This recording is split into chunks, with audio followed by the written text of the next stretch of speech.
would like to speak in Somali. My mother will translate.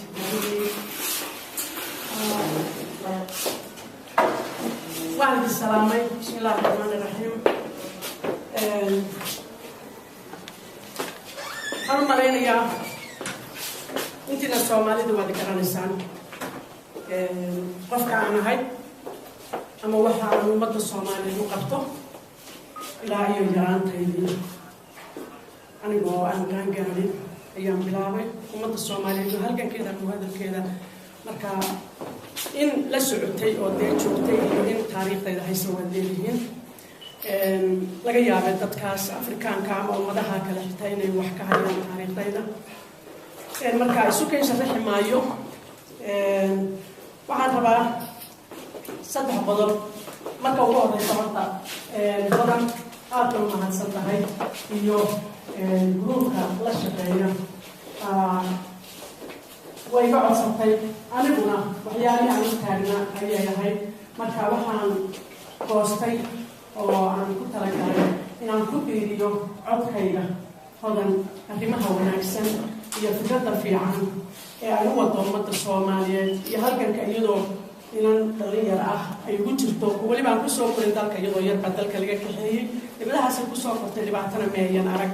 laakiin se markii ay ummadda taariikhdeeda eegtay ama ay miidiyada aragtay ayay goosatay wixii ay qaban karto inay qabato taas waxa weeye waxa gabay mas'uuliyiinteennii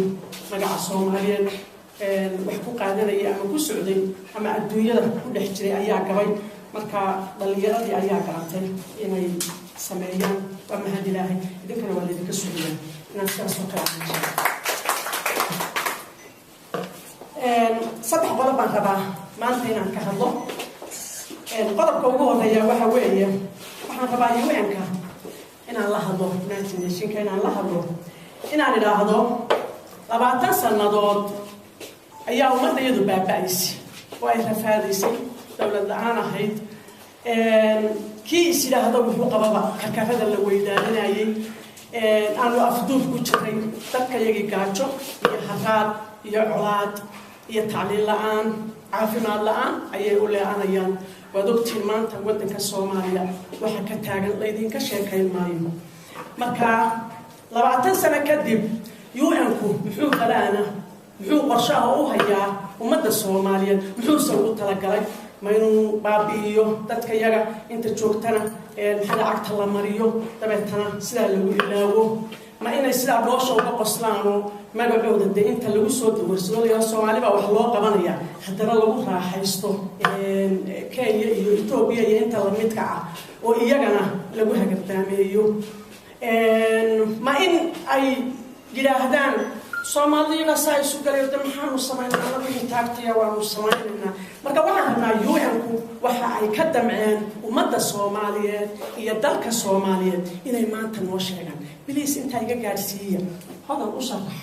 inta aan Soomaaliga garanaynin mid waa taas talabaad waxa weeye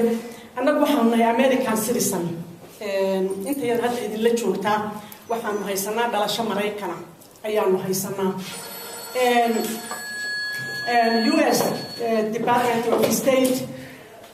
waxay joojiyeen caawimada Soomaalida